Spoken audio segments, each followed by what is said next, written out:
స్వాతంత్ర సమరయోధులు భగత్ సింగ్, రాజ్గురు, సుఖదేవుల 95వ వర్ధంతి సందర్భంగా ఒంగోలులో విద్యార్థి, యువజన ప్రజా సంఘాలు విడివిడిగా కాగడాల ప్రదర్శన నిర్వహించాయి. పీడీఎస్యు, ఏఐవైఎఫ్, ఎస్ఎఫ్ఐ ప్రజా సంఘాల ఐక్యవేదిక ఆధ్వర్యంలో ఈ ప్రదర్శనలు జరిగాయి. మాదాల నారాయణ స్వామి భవన్ నుంచి, పీడీఎస్యు మల్లయ్య లింగం భవన్ నుంచి, ఏఐవైఎఫ్ ఎల్బీజీ భవనం నుంచి, ఎస్ఎఫ్ఐ కలెక్టరేట్ ఎదురుగల మంచి పుస్తకం నుంచి ప్రజా సంఘాల ఐక్యవేదిక నాయకులు కాగడాలతో చర్చి సెంటర్కు చేరుకున్నారు. దేశ స్వాతంత్ర సంగ్రామంలో అతి చిన్న వయసులోనే భగత్ సింగ్, రాజ్గురు, సుఖదేవులు బ్రిటిష్ సామ్రాజ్యవాదులను గడగడలాడించారని నాయకులు అన్నారు. ప్రస్తుతం ఇరాన్పై అమెరికా, ఇజ్రాయెల్ సంయుక్తంగా దాడులు చేస్తున్నాయని, ఈ కారణంగా శాంతి దెబ్బతిని మూడవ ప్రపంచ యుద్ధం జరిగే ప్రమాదం ఉందని అన్నారు. ఇరాన్పై యుద్ధాన్ని అమెరికా అధ్యక్షుడు డొనాల్డ్ ట్రంప్ వెంటనే విరమించుకోవాలని డిమాండ్ చేశారు. ఈ యుద్ధాన్ని ఆపేందుకు భారత ప్రధాని నరేంద్ర మోడీ చొరవ తీసుకోవాలని కోరారు.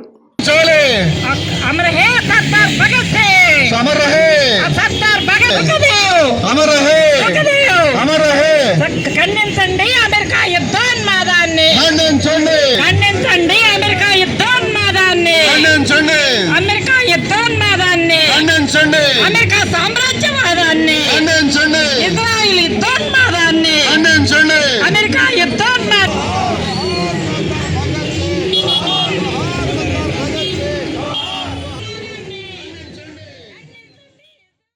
అతి చిన్న వయసులోనే బ్రిటిష్ సామ్రాజ్యవాదుల్ని గడగడలాడినటువంటి షహీద్ భగత్ సింగ్, రాజ్గురు, సుఖదేవుల 95వ వర్ధంతి సభ ఇవాళ దేశవ్యాప్తంగా జరుగుతోంది మిత్రులారా.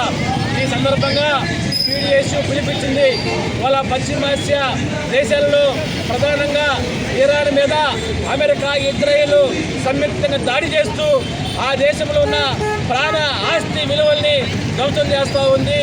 దీని ఫలితంగా ప్రపంచవ్యాప్తంగా శాంతి దెబ్బతిని రాబోయే రోజుల్లో మూడవ ప్రపంచ యుద్ధం కూడా జరగబోతోంది మిత్రులారా. కనుక దీని వెంటనే ట్రంప్ విరమించుకోవాలి. అదేవిధంగా భారత ప్రధాని కూడా దీనికి సంబంధించిన చర్చల్లో భాగస్వామయ్యి యుద్ధాన్ని ఆపేందుకు కూడా భారత ప్రధాని మరి సులభంగా ఉండాల్సిన పరిస్థితులు